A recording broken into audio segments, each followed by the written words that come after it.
All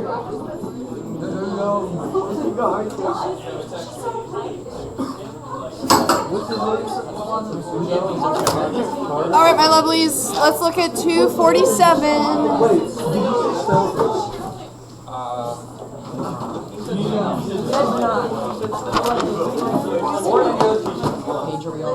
247.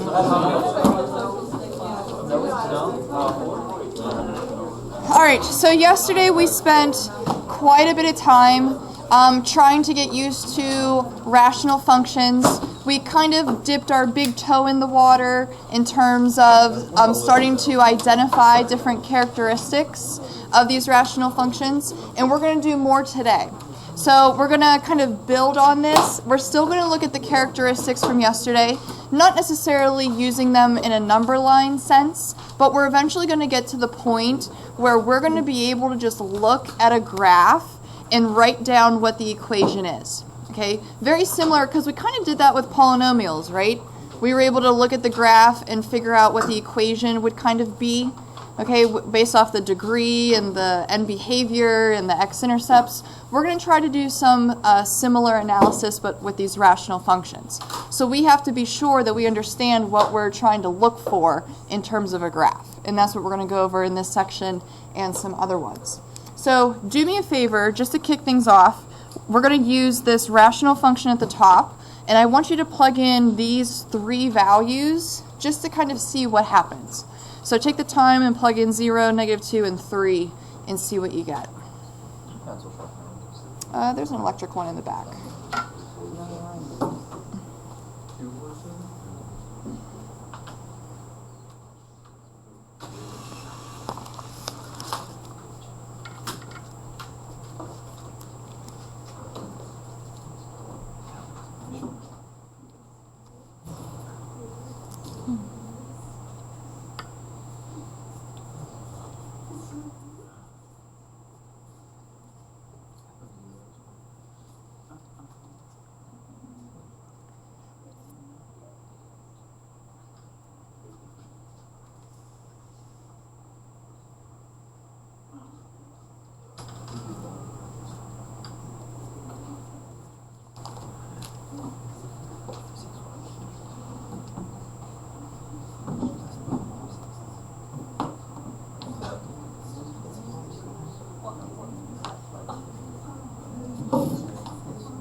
Any luck? What do we get when we plugged in 0? 1/2, okay. What about if we plugged in -2? 15 over 0, which is technically undefined. Okay. What about 3? 0 over 0, which is technically okay, we're going to talk about that in a second, but it's still undefined. Okay, we can't divide by 0. So the last two are undefined. Now, up to this point, we've kind of talked about a little hint, perhaps, when we have these undefined values. They're both undefined, but they're undefined differently, if that makes sense. Notice how this one's a number over 0, whereas this one's a 0 over 0. So can we think back to what we did in the last section and formally categorize, if you will, what's happening at -2 graphically and what's happening at 3? Can we tell based off of the undefined what's going on at each spot? What do you think, Lainey? Okay, so we have a hole at the x value of 3, because that's the x that we plugged in.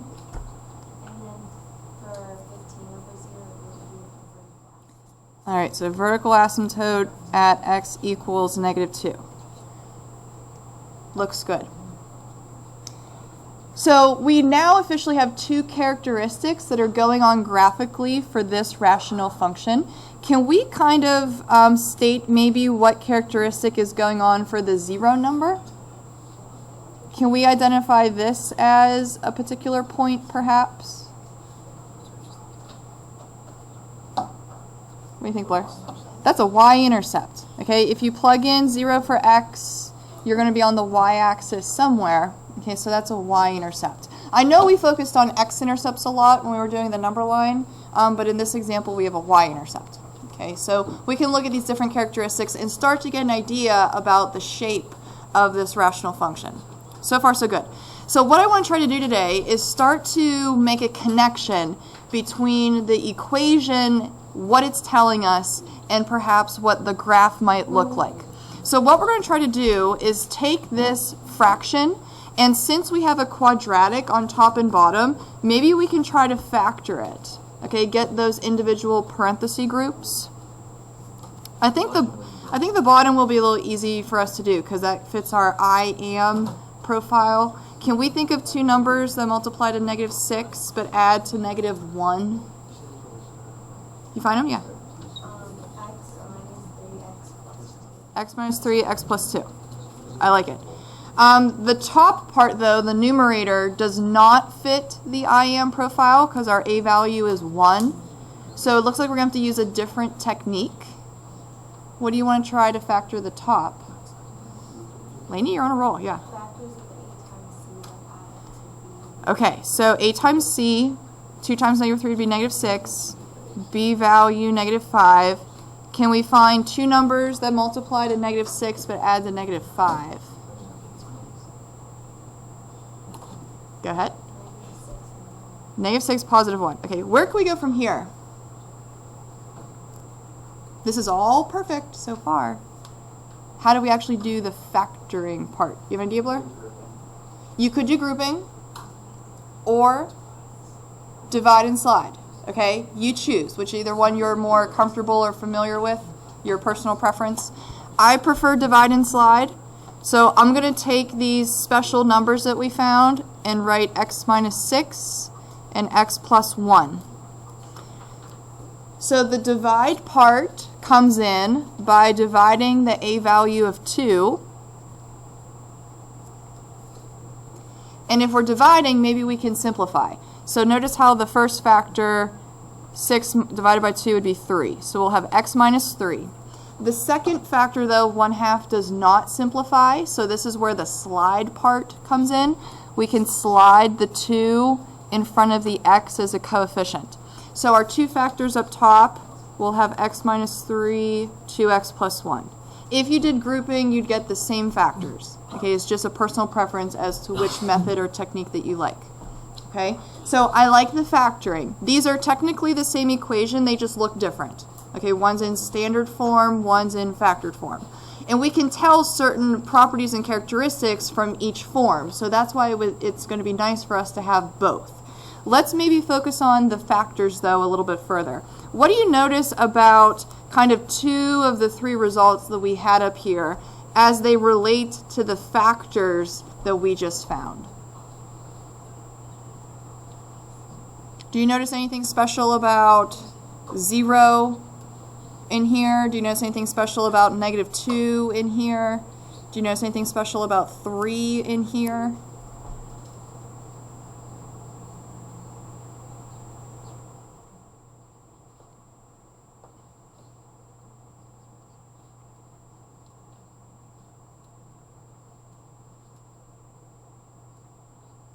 You see him, Lainey? Yeah. Okay, so if x minus 3 shows up in top and bottom, wouldn't the x value of 3 make this 0 and make this 0, right? Signifying we get 0 over 0, aka a whole. Okay, so these technically would cancel. That's correct. And then what about negative 2? Negative 2 would make the bottom 0 because it's related to this factor. But if you plugged in negative 2 up top, notice how we don't have another x plus 2 up there. So that would signify a number over 0 eventually, aka a vertical asymptote. So if we can factor these fractions on top and bottom, numerator and denominator, we can specifically look at the bottom to help us find the locations of possible vertical asymptotes and holes. Okay, where do we have those undefined locations? So we'll say x equals negative 2 and 3 are undefined because their factors are in the denominator. Okay, they're in the bottom of a fraction.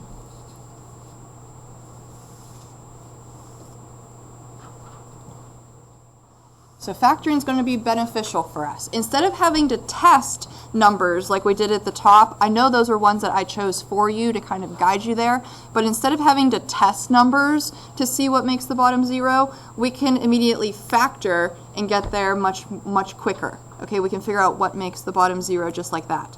So this is going to lead us into kind of a new terminology or a new vocabulary word for us called restricted value. Restricted meaning not allowed, okay, numbers that wouldn't work. So we're going to classify this x value of negative 2 and 3 as restricted values. Notice how we tried to plug them in up top, but they did not produce a y value, meaning they did not produce a point on our graph. So in terms of a definition, a restricted value is an x value that does not produce a y value. Basically saying there's no point on your graph at that spot. Something else is going on there besides a physical point. So let's maybe take a look at a graph in this case. Can we find, based off a picture, where a restricted value is located? Can we find a spot on the graph that does not have a y value? Meaning there's no point.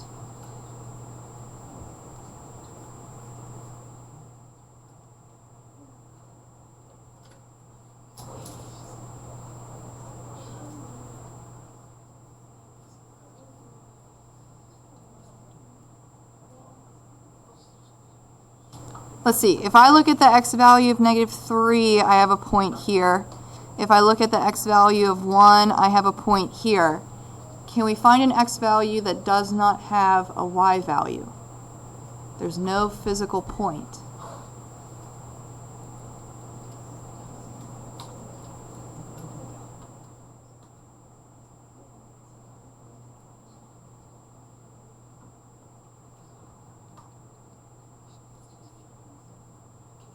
Are we lost? Is that why we're quiet?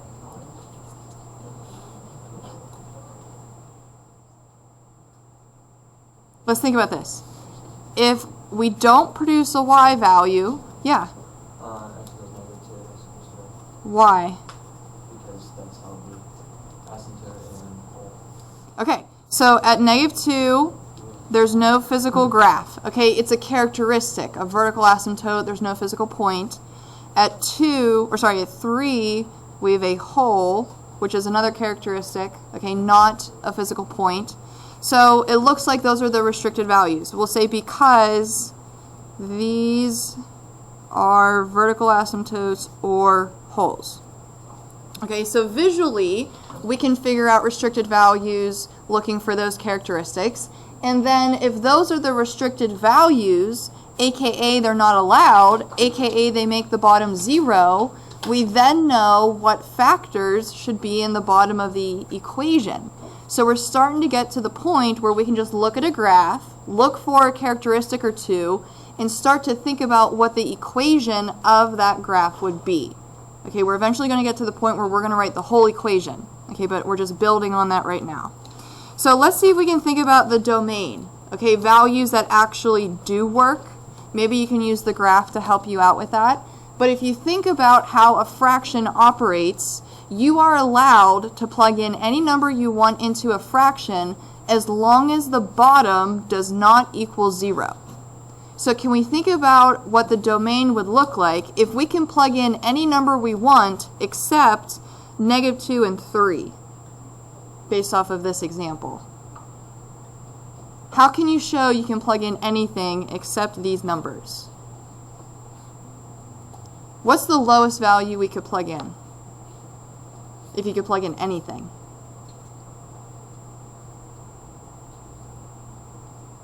Yeah? Negative infinity, okay? And then you can plug in anything you want. If you think about a number line, okay, all the way in negative infinity, you can plug in anything you want all the way up to positive infinity, but we cannot plug in these. So if we have to skip over those, if you think about a number line, the first one we have to skip over is -2. So that's where our first interval is going to end. If we're skipping over -2, that means our next interval will start at -2, but with a parenthesis. And as we continue across our number line, we have to stop at 3, because we got to skip over that one as well. But if we can plug in anything we want, all the way up to positive infinity, we're going to have another interval from 3 to infinity. So we're basically taking all real numbers, okay, any number you want to plug in, but we're skipping over these ones that don't work, okay, that make the bottom 0, where we have a vertical asymptote or a hole.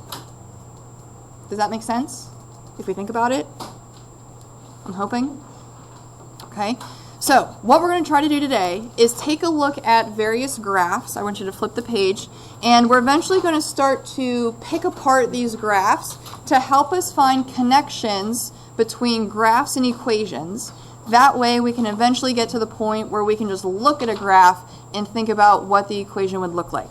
So to kind of start things off with this, you have 4 graphs on this page, and one of the graphs is different than the other 3. Can we figure out kind of which one that might be? Yeah. The one on the top right. Top right. Okay, so h of x right here. Okay, obviously that one's different than the other 3. What I want us to do is try to find 5 ways. There might be more than 5, but I'd be happy with 5. Can we find 5 ways that this graph is different than the other 3? I want you to start looking at characteristics, okay, things to look or things to try to identify that will eventually help us write an equation. Can we find 5 things that are different than the other 3? Yeah. Ooh, okay, so 2 vertical. Notice how the other graphs only had 1. Okay, so 2 vertical asymptotes. That's a difference. By the way, I'm abbreviating vertical asymptote VA. I hope that's okay. Any other differences? Yeah. No holes. All right, so hole, hole, hole. The other ones had holes. Yeah. There's what? Where are they?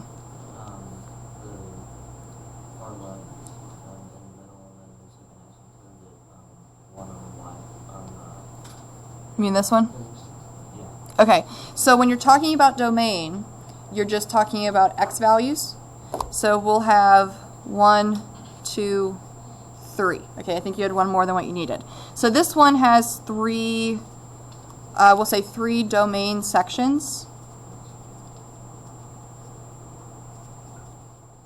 Or intervals. See another one? Yeah. Crosses the asymptote. Ooh, this one's a little different. Okay, so crosses. Which asymptote is it crossing? The horizontal. The horizontal one. Okay, crosses horizontal asymptote. So this is where a misconception might be born. I think, at least I'm assuming, and you have to tell me if this is a good assumption or not, that whenever you hear the word asymptote, you think of an imaginary dotted line that you cannot cross. Does that sound right in my assumption? Okay. There are technically two different types of asymptotes, and this is a good example. You have vertical ones, or you can have horizontal ones. Notice, though, based off this graph, you can cross a horizontal asymptote, but you will never ever cross a vertical one. So the definition of asymptote being a horizontal line you will never cross, or a line you will never cross, is not entirely accurate, okay, because you can cross horizontal ones. So I think a more appropriate definition would be a imaginary line that you approach, okay, you get closer and closer to, because notice how that fits for vertical ones, but also horizontal ones. Okay, so you can cross horizontal, you will never ever cross vertical. There's a difference between the two. All right, we're doing good so far. Can we figure out one more? Another difference? You see it, Blair? Just 2x-intercept. Yes, okay. This one's a little bit harder to identify than the other ones. So we have 2 x-intercepts, whereas the other graphs, I think, only had 1. Okay, so there's, I think, our last one. Are there any other differences? Those were the 5 that I came up with, but I'm sure there are other ones that might be there. Are we satisfied with those 5, though? Okay, I would be. Those are the 5 that I wanted us to find, so we're good to go. All right, so what we're going to do is start to pick apart these different equations. Notice how we just looked at the graphs in this case. Now we're going to start to focus on the equations of the graphs and try to figure out some type of connection between the two. Okay, how can we use an equation to help us graph, or how we can use a graph to help us write an equation? We're going to try to go both ways here. So do me a favor, we're going to move on to the next page, but keep this page handy because we're going to have to look at the graphs a little bit. All right, so on the next page, we're going to fill out this chart. And these 4 equations are the same ones from the graphs on the previous page that we just did. Okay, so they're not new ones, they're the exact same ones. We're going to try to go through these different columns, these different properties or characteristics, and hopefully we start to see a pattern as we move through them. Okay, maybe we'll start to find some connections here. So the first thing I want us to try is rewrite the function in factored form. And once it's factored, we should be able to find those restricted values, okay, numbers that don't work. How do we want to factor the top? Yeah. There we go, difference of squares. All right, and then the bottom. Yeah? 2x plus 2x, or 2x plus x plus 6. X plus 6. Okay, so GCF for the bottom. Looks good. So we're completely factored. Can we find restricted values? Numbers that would make the bottom 0. X values that would be undefined. Go, Julia? 0, definitely. Okay, that's from the X that we pulled out as a GCF. Is there another one? Yeah? -6. Okay, those 2 numbers make the bottom 0. Looks good. Now, based off of those 2 numbers, okay, these are the only numbers that we are not able to plug into this fraction. If those are the numbers that don't work, then we should be able to write the domain, meaning all the numbers that do work. So we're going to go from -infinity to +infinity, but we're going to skip over in order these 2 restricted values. So -6 would come first. We'll skip over that. And then 0 would come next. And we'll skip over that. So notice how we kind of have a little pattern here. If we have 2 restricted values, we have 3 domain sections. What if we had 3 restricted values? We'd have 4 domain sections. Okay, so a little pattern we might notice there. So far, so good. All right, let's take a look. Set each non-canceling factor of the numerator, meaning the top of the fraction, equal to 0, and solve for x. So taking a look at the factors that we did in the first box, notice how we have an x plus 6 up top and on the bottom. So since we're dividing, those factors would cancel. What we're going to try to do is take the non-canceling factors, so the ones that are left over in the top, and we're going to set that equal to 0 and solve. So x minus 6 did not cancel. If we set it equal to 0 and solve, we'll get x equals 6.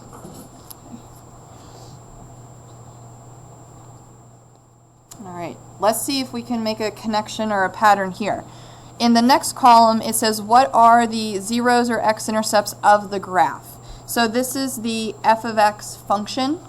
We're going to go back to the graphs from the previous page. And f of x is the first one, top left corner.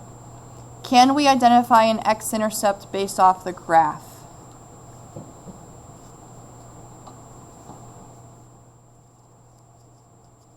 Do we see it? It might be a little difficult. I think it crosses at 6.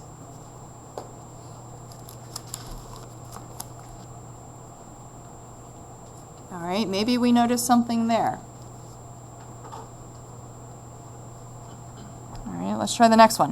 What is the value of the constant term of the numerator, meaning the top, over the constant term of the denominator, meaning the bottom? So looking at the equation, constant term is the one without a variable. Up top, that value would be negative 36. What's our constant term in the bottom? The number without a variable? What do you think? 0, why? We don't have one, right? There's no constant term there. And what is negative 36 divided by 0? Undefined, okay? All right, let's try our last one. What are the coordinates of the y-intercept? So going back to the graph, look at the y-axis. Can we find a y-intercept? No. All right, so we'll just write none. Maybe you see a connection there as well. Who knows? Okay. All right, let's try our next one, and then we'll maybe start to talk about these connections. We're going to repeat the different things here. So we're going to completely factor, try to find the restricted values. So two numbers that multiply to negative 6 but add to negative 1. I think we already had those, right? Negative 3, positive 2. Two numbers that multiply to negative 10 but add to 3.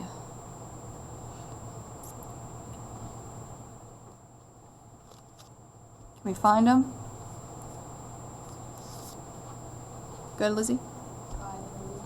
5, negative 2. Okay, so if that is completely factored, we should be able to find the restricted values, the numbers that don't work, aka make the bottom 0. So we'll have negative 5 and positive 2. So if we have two restricted values, that means we should have 3 domain sections. Okay, let's see if that's going to work out here. We'll do negative infinity to negative 5, skip over negative 5.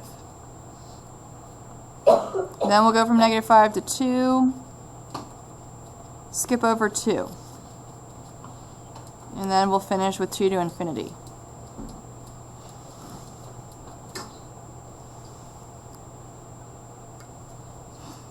We're doing okay so far? All right, I see some head nods. All right, next one. Set each non-cancellating factor of the numerator equal to 0 and solve. So when we look back at the factors, will anything cancel? Did we have the same factor up top as we did in the bottom? Not in this case. Okay, we did before, but not in this one.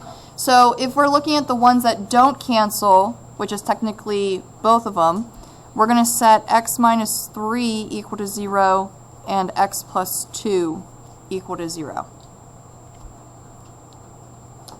So we're actually going to get two answers here, x equals 3, x equals negative 2.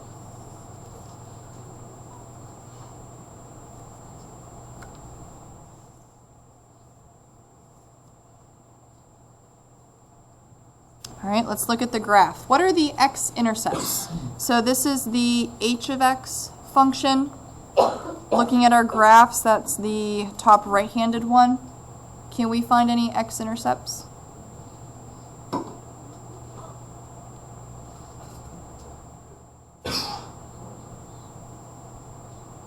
Let's see, -2 and 3.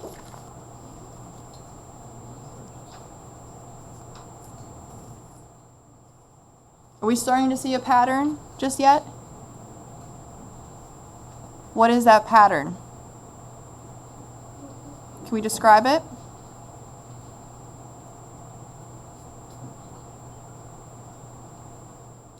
Let's see, we had 6 and 6 for the last example, 3, -2. What seems to be happening? How is the graph related to the equation?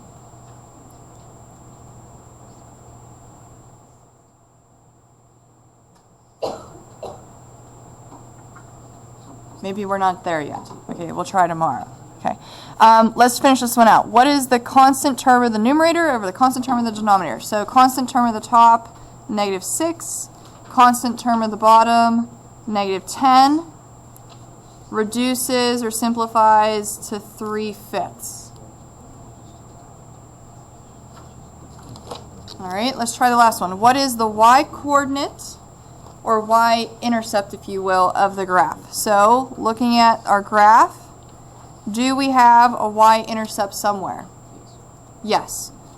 Somewhere right there. Do we know what that value is exactly?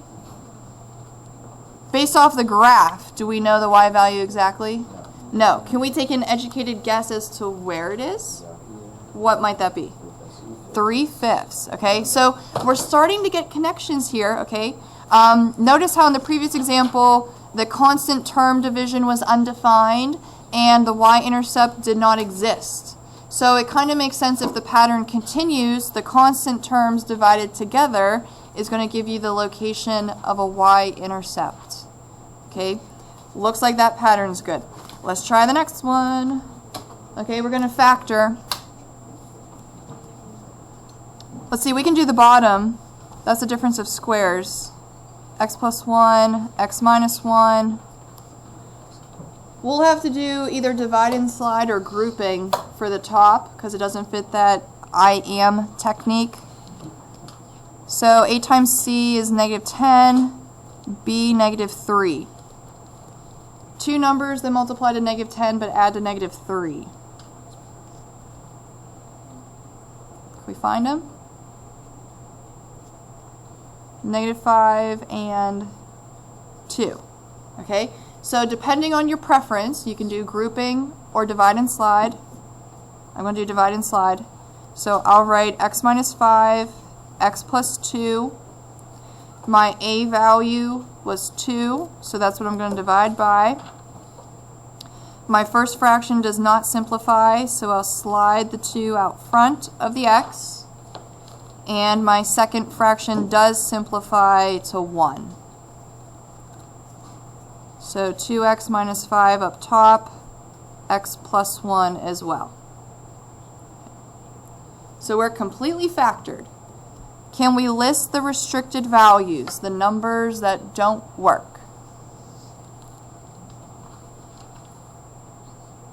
Where do we have an undefined spot?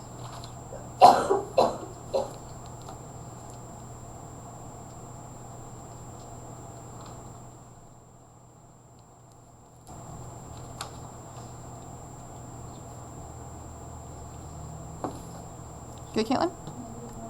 There we go. Numbers that make the bottom 0. Perfect. So we have 2 restricted values. That means we should anticipate 3 intervals for our domain. We'll go in order and skip over -1 and +1.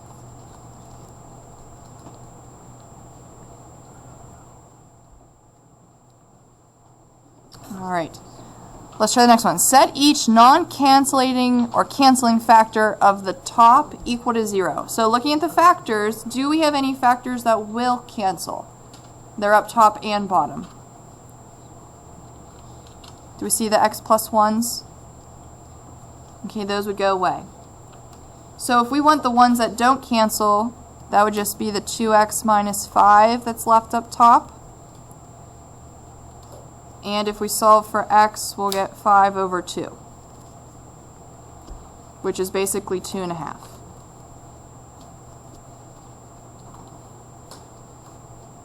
Alright, graphically, let's go ahead and find x-intercepts. So we're looking at the g of x function, that's our bottom left. Can we find an x-intercept somewhere?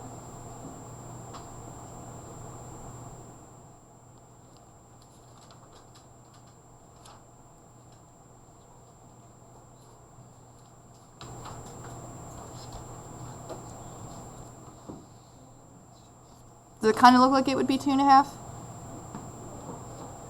Maybe educated guess will say that it's there.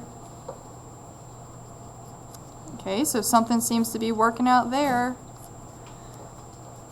Let's try the last one here. So constant term divided by constant term. We'll have negative 5 over negative 1. Simplifies to 5. And then if we look at the graph for the y-intercept, looks like we cross at 5. So hopefully you're starting to see a connection here between the equation and the graph, how certain properties are connected to each other.